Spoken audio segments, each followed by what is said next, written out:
Welcome to our channel. మాజీ CM Jaganmohan Reddy గారు బెంగళూరులో సీక్రెట్ మీటింగ్స్ పెడుతున్నారు అన్నట్లు కూడా ఇప్పుడు ఒక వార్త అయితే సోషల్ మీడియాలో సర్క్యులేట్ అవుతుందని చెప్పాలి.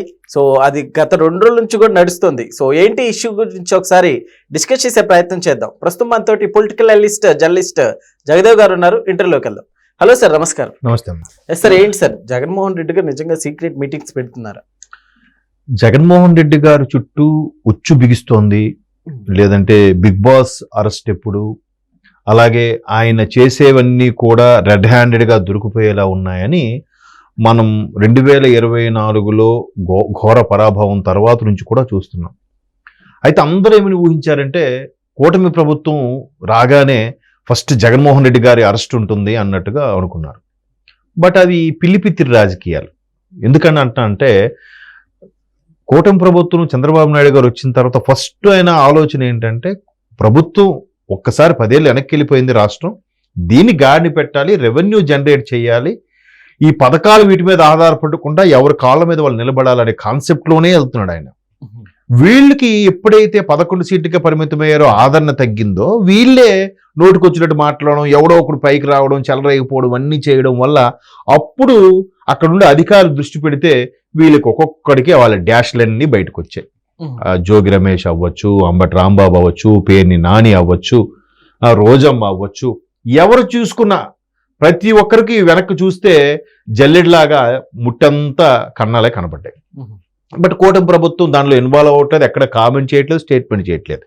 స్టేట్మెంట్ చేసేసరికి వీళ్ళు మరికొద్దిగా మనకే పట్టించుకోవట్లేదు అని చెప్పి ఇంకా చెలరైపోయి ఏదో మాట్లాడుతున్నారు. పక్కన పెడితే ఇప్పుడు జగన్మోహన్ రెడ్డి గారి వ్యవహారం చూస్తే ఎవరిని అడిగినా ఇప్పటికీ ఒక రిటైర్డ్ ఐఏఎస్ ఆఫీసరు, ఒక రిటైర్డ్ చీఫ్ సెక్రటరీ, ఒకప్పుడు టీటీడీకి ఈవోగా చేసిన వ్యక్తులు, వీళ్ళందరూ పేర్లు అనవసరం, వీళ్ళందరూ ఒక్కొక్క ఇంటర్వ్యూ చూస్తే జగన్మోహన్ రెడ్డి గారు రెడ్ హ్యాండెడ్గా దొరికిపోయే కొన్ని పనులు చేశారు, వాటి నుంచి ఆయన తప్పించుకోలేరని మేధావులు విశ్లేషణ చెప్పిన వారు. ఇప్పుడు ఐఏఎస్ ఆఫీసర్లు అంటే ఫస్ట్ క్లాస్ మేజిస్ట్రేట్ వాళ్ళు, అంతే కదా, వాళ్ళందరూ వాళ్ళ క్యాడర్.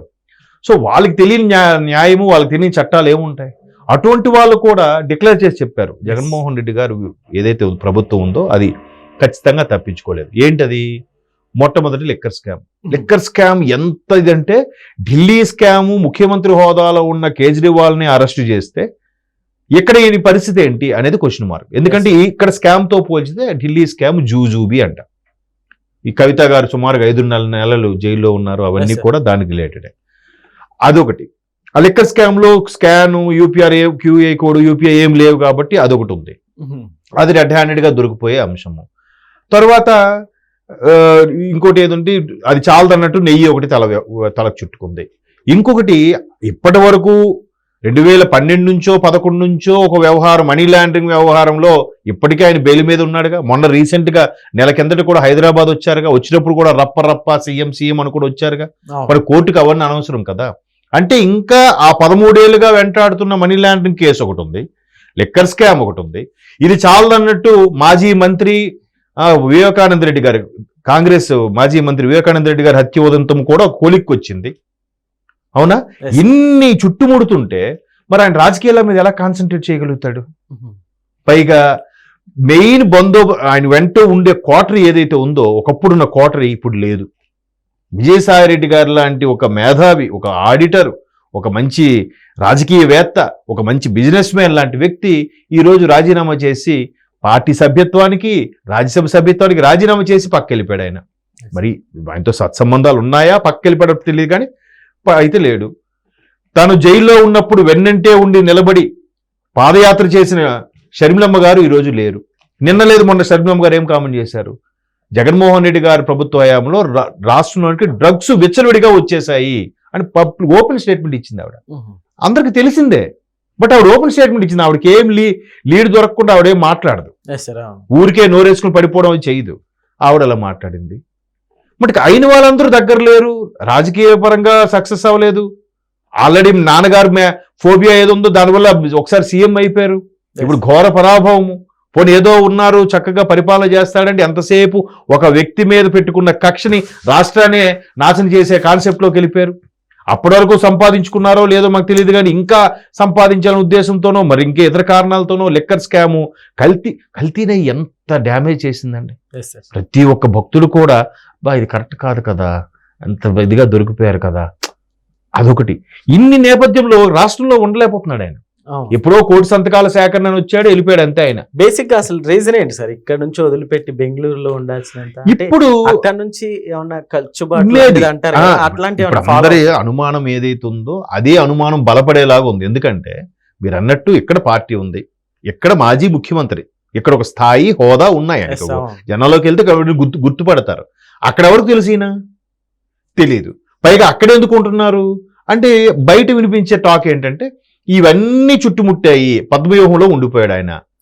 జగన్మోహన్ రెడ్డి గారు ఒక పక్క అంటే ఇలాంటివి అసలు ఉండవు, చర్చికి వెళ్తారు అని టాక్ కూడా ఉంది కదా సార్, నమ్మరని? ఏమోనండి, అంటే ఆయన ఇప్పుడు కూడా చర్చికి వెళ్తారో వాటికన్ సిటీ వెళ్తారో మనకు తెలియదు, కానీ ఈ వ్యవహారాలపై ఢిల్లీలో లాబింగ్ చేసే పరిస్థితిలో ఒక మధ్యవర్తుల్ని కలుస్తున్నారు, దాని మీద మల్లగుల్లాలు పడుతున్నారు, చర్చోపచర్చలు జరుగుతున్నాయి.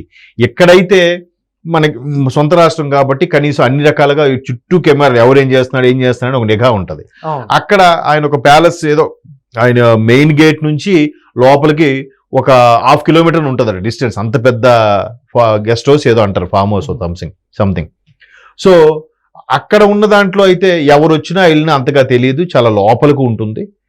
సో తద్వారా ఆయన అక్కడ నుంచి కొన్ని ఈయన కేసుల నుంచి తప్పించుకోవడానికో లేదంటే వేరే రకమైన ఎత్తులు వేయడానికో అక్కడైతే సేఫెస్ట్ జోన్ అని అక్కడ నుంచి మంతనాలు జరుపుతున్నారు.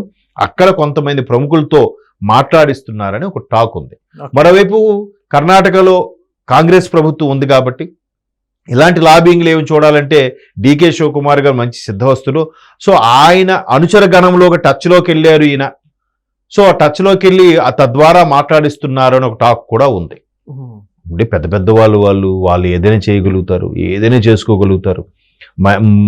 Money makes many things. లావాదేవీల పరిచయాలు ఆ స్థాయిలోనే ఉంటాయి. ఇప్పుడు జగన్మోహన్ రెడ్డి గారు బీజేపీ పెద్దలు కూడా కలవట్లేదంట. ఎందుకు కలవట్లేదంటే ఆల్రెడీ కూటమిలో టీడీపీ జనసేన బలంగా ఉన్నాయి. మరోవైపు బీజేపీ సంబంధించి నరేంద్ర మోదీ గారు కూడా జగన్మోహన్ రెడ్డి గారి ప్రస్తావన గతంలో ఇండైరెక్ట్ గా ప్రస్తావించారట. ఒక రాష్ట్ర ముఖ్యమంత్రి ఈ స్థాయిలో స్కాములు చేస్తున్నారని చెప్పి ఒక ప్రొజెక్ట్ రేస్ కూడా చూపించారట. దానికి మన అనకాపల్లి ఎంపీ సీఎం రమేష్ గారు కూడా ఒక ఇంటర్వ్యూలో చెప్పారు కూడా. అంటే ఇంత చుట్టువైపులా ఉచ్చు బిగుస్తుంటే ఇంకా ఆయన ఇక్కడికి వచ్చి రాజకీయాలు ఏమనంటారు. మరోవైపు ఆయనకు ఫేవర్ గా ఉన్న నాయకులందరూ ఎవడూ బయట కనబడట్లే.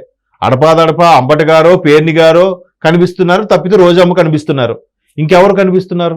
మొన్న మళ్ళీ కొడాల నాని కనిపించారు. మిగతా నాయకులందరూ ఏమైనట్టు? ఎవ్వరు ఇంతకుముందు జగన్ మీద ఏగవాళ్తే ఫైర్ అయిపోయే స్టేట్మెంట్లు ఇచ్చే వ్యక్తులు ఇప్పుడు ఎవరేం మాట్లాడట్లే. అంటూ మేము మాట్లాడితే మా మెడకు చుట్టుకుంటుందన్న భయంతోనో లేదా జగన్మోహన్ రెడ్డి గారు నిజంగా ఇవన్నీ చేశారు కాబట్టి మనం దూరంగా ఉంటే బెటర్ అనో మొత్తానికి అలా జరుగుతుంది. కాబట్టి ఆయన ఎక్కువగా బెంగళూరు ప్యాలెస్ చుట్టూనే మంత్రాలు జరుపుతున్నారని టాక్ ఉంది.